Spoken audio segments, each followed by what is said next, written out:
네, 여러분 안녕하십니까. 방금 소개받은 김현장 법률사무소에서 일하는 김태우 변호사라고 합니다. 다시 한번 인사 올리겠습니다.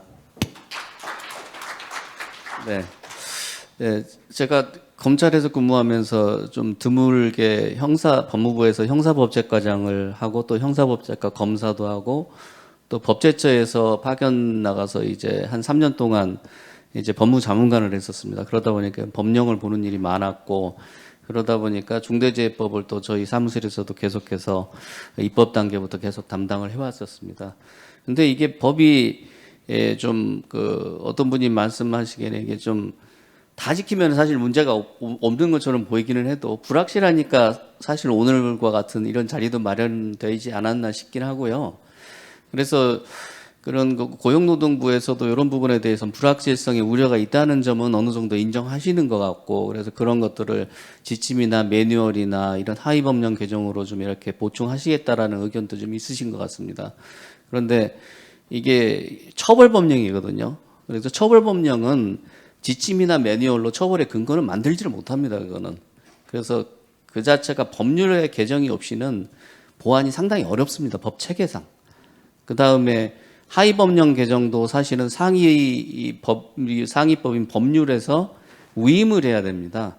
위임하지 않고 처벌의 근거를 만드는 일은 그건 위헌입니다. 바로 그 자체로. 그렇기 때문에 이 법률의 개정 필요성에 대해서 여러분들이 이제 제안을 하시는 것 같고요.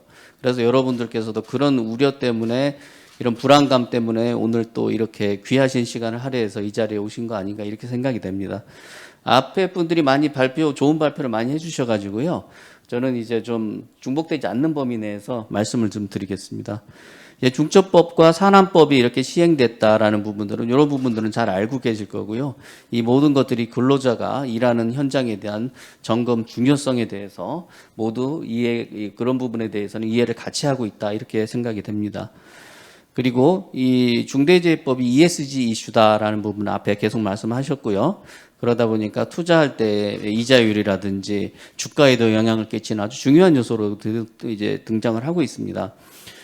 그리고 이게 법원에 의해서도 과거에서 대표이사가 감시 의무가 있고 내부 통제 시스템을 구축할 의무가 있다. 중대재해처벌법이 여러분들에게 가장 요구하는 것이 안전보건 시스템을 구축하라는 거거든요. 근데 이게 중대재해처벌법이 없었어도 이미 과거에서 판례에서부터 인정되었던 겁니다. 이게 1985년부터요. 지금 보시는 판례는 이제 철강 담합과 관련된 판례인데요. 여기서 보시다시피 여기 이제 위험을 통제하기 위한 내부 통제 시스템 구축을 위한 노력을 전혀 하지 않았거나 또는 마련이 돼 있다고 하더라도 감시 감독 의무 이행을 의도적으로 제대로 하지 않았다. 그럼 이미 이 판례에 의해서 대표이사가 이제 시스템 구축 의무가 있고 그거를 이용해서 감시 의무를 하지 않았다고 한다면은 손해배상 책임이 있다. 이건 이미 과거로부터 있던 판례입니다. 그래서 중대재해처벌법은 그거를 좀 더 구체화했다라고 보셔야 될 그 중요성이 있는 판례입니다.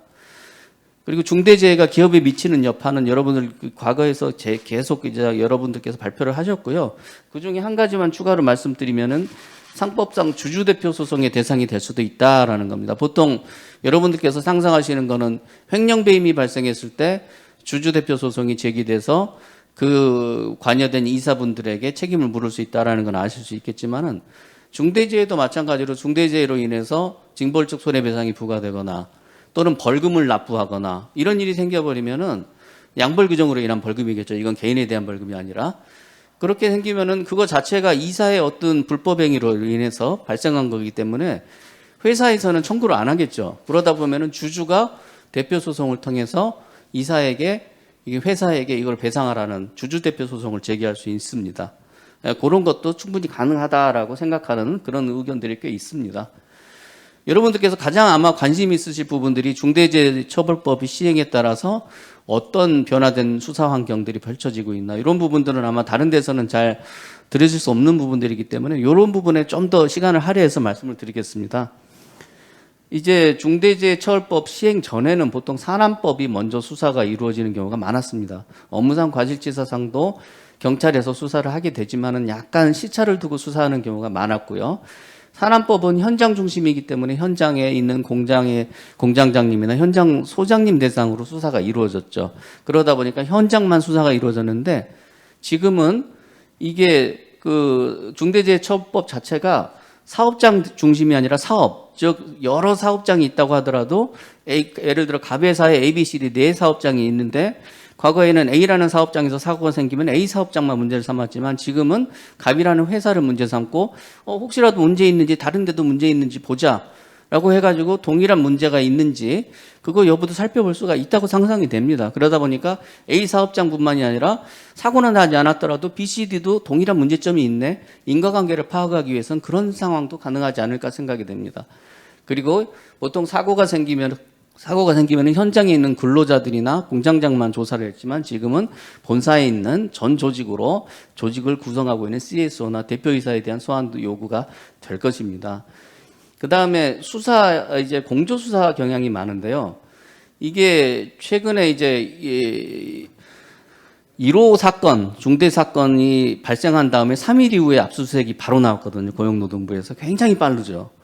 그런데 3일 안에 사실 과거에 이 특사경 체제 하에서 3일 안에 압수수색 나온다는 거는 굉장히 이례적입니다. 특사경 분들이 그렇게까지 압수수색 영장을 3일 안에 만들 수 있는 능력이 안 되거든요. 제가 상상하기로는, 경험으로는.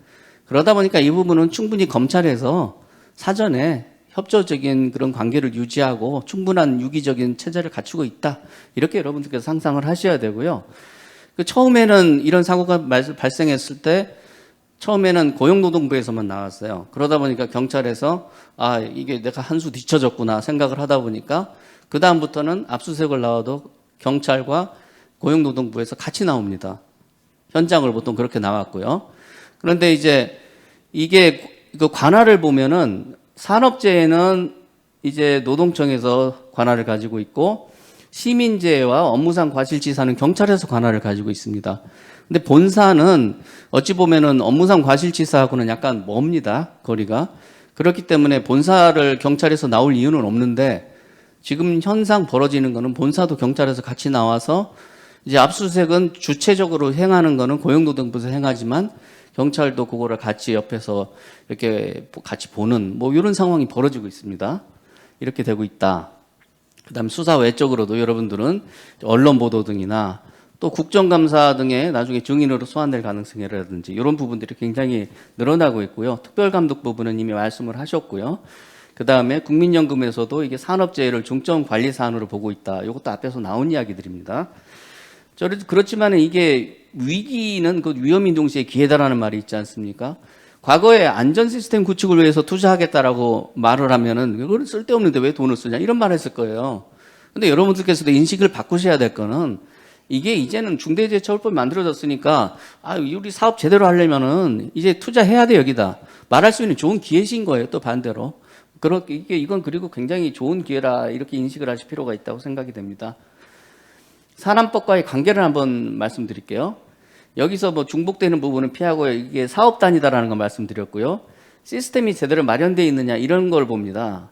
그런데 이거는 현장에서 안전보건법령을 제대로 구축하느냐 이렇게 미시적 거시적인 틀리고요. 중요한 거는 과거에는 현장에서 이런 의무 위반이 있는지 나 몰랐다라고 말하면은 산안법 체계에는 대표이사는 대부분 무혐의가 됐습니다. 처벌 안 받았어요.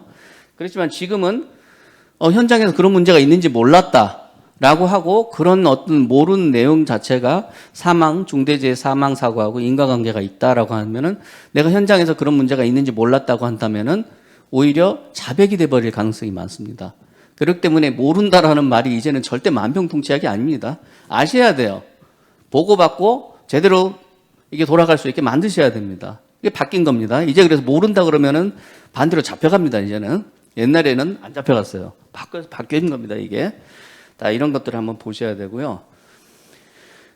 이런 부분들은 이제 중대재해처벌법 영역과 이렇게 서로 다르다라는 부분, 그건 말씀을 드린 부분들이고요. 그런데 이게 이제 아직은 그런 현상은 없습니다. 아직은 보면은 그 고용노동부에서도 이제 근로자 과실이 훨씬 큰 경우에는 중대재해로 보지 않으려는 약간은 좀 조심스러운 입장이신 것 같아요. 우리 아까 우리 경영총연합회에서도 이제 이런 그 불확실성을 이야기하셨고 그렇기 때문에 다툼의 여지가 있는 부분에 대해서는 고용노동부에서도 아직도 수사 부분은 굉장히 조심스럽게 어프로치를 하시는 것 같습니다. 그래서 그런 우려는 아마 고용노동부에서도 조절을 하셔서 당장 경영공백이 발생하지 않도록 그렇게 조심을 하시는 것 같아요.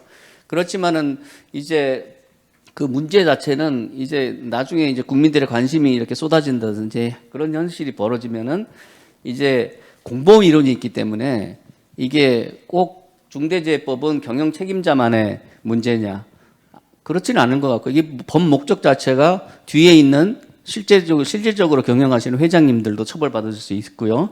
사람법도 때로는 이제 당연히 현장에서 현장 소장만 문제 삼지만은 이제는 어떤 의무가 사실 보면 산업법 63조에 있는 의무랑 중대재해처벌법상의 경영책임자 의무가 상당히 중복됩니다. 어찌 보시면은. 그러다 보면 현장에서 벌어진 업무상 과실치사나 산업법 위반도 대표도 문제가 있을 수 있다라고 이렇게 어그레시브하게 공격하실 수 있는 가능성도 있다고 봅니다. 왜? 공범이론이 있기 때문에. 공범이다. 이렇게 나올 가능성이 있습니다. 그렇지만 그게 뭐 끝까지 받아들여질 가능성이 재판까지 가느냐는 다른 문제지만 그런 수사가 이루어질 수는 있습니다. 책임 성립 요건은 요건 아까 말씀을 드렸고요. 또는 뭐 이렇게 다퉈진다 이런 부분이 있다는 거는 말씀을 드렸습니다. 앞에서. 그다음에 이런 구조다라는 것도 말씀을 드렸고요. 현재 사례 등을 보시면 실제로 현장에서 문제가 생기면 안전보건 책임자와 근로자에 대한 진술 확보와 사고 원인 파악이 먼저 이루어집니다. 그다음에 본사 압수수색이 보통 동시 또는 약간의 차이를 두고 이루어집니다. 보통 굉장히 중요한 사건은 동시에 이루어지고요. 그렇게 조금 중요성이 떨어진다고 하면은 현장 먼저 하고 좀 있다가 본사의 압수수색이 나옵니다. 압수수색이 안 나오는 경우도 있습니다. 어떤 경우냐면 여러분들께서 협조를 잘 하시는 경우, 즉 자료도 잘 내시고 하는 경우에는 압수수색이 안 될 수도 있습니다. 그거는 임의 수사 원칙상 당연한 거고요. 그래서 압수수색을 안 당하시고 싶으시면은 최대한 그 수사에 적극적으로 협조할 의사를 수사 초기부터 충분히 밝히시는 경우에는 그런 부분들은 충분히 수사기관에서 반영을 합니다.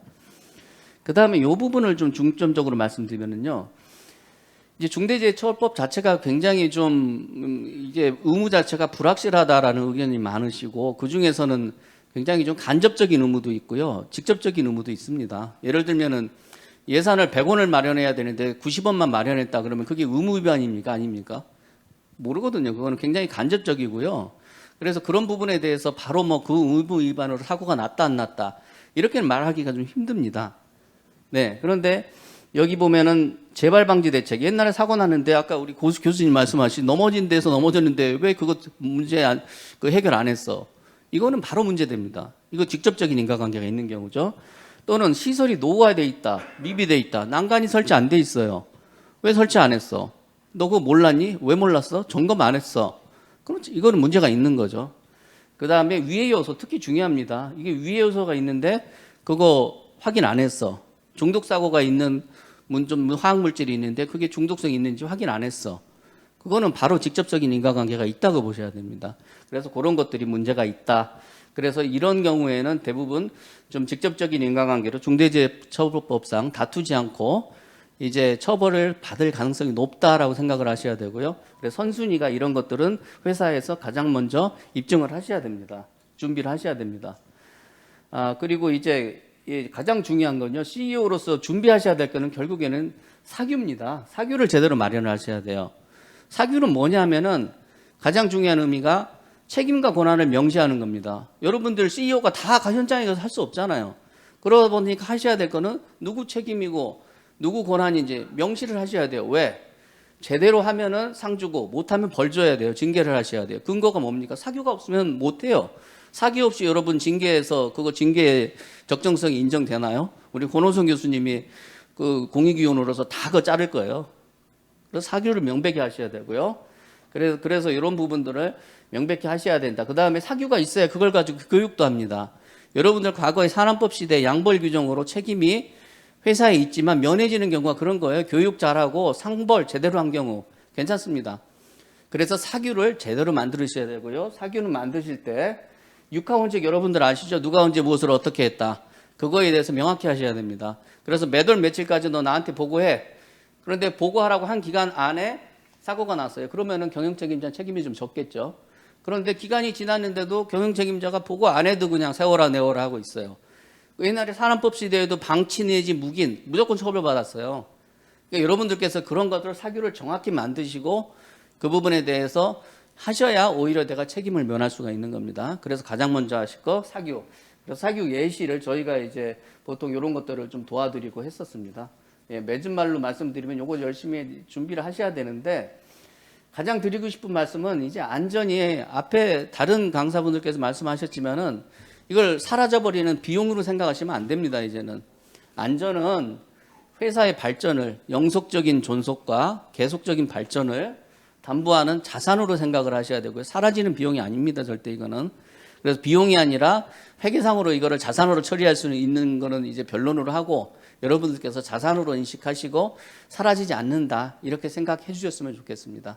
네, 뭐 시간이 좀 제한적이라서 드리고 싶은 말씀을 다 드리지는 못했지만은 최근에 벌어지고 있는 현상에 대해서는 말씀드리고, 이런 것들이 또 마지막 한 가지로 조금만 추가드리면은, 이렇게 여러 기관들이 이게 시차를 두고 나오는 게 아니라 동시에 다 모든 게 벌어집니다. 고용노동부 조사, 그다음에 경찰 조사, 이런 것들이 과거에는 이 시에 서로 다른 시기에 벌어지지만 지금은 한 가지 시기에 다 나오는 거죠. 언론 대응, 경찰 수사 대응, 고용노동부 조사 대응, 이런 거 다 같이 하셔야 됩니다. 지금은. 그래서 굉장히 그런 조직을, 그런 대응 조직이 잘 안 만들어져 있으면은 아마 정신없이 혼이 나가버리는 경우가 생깁니다. 그래서 그런 조직도 잘 준비를 하시면은 여러분들께서 그래도 많이 준비를 하실 수 있을 것 같습니다. 네, 감사합니다. 이상입니다.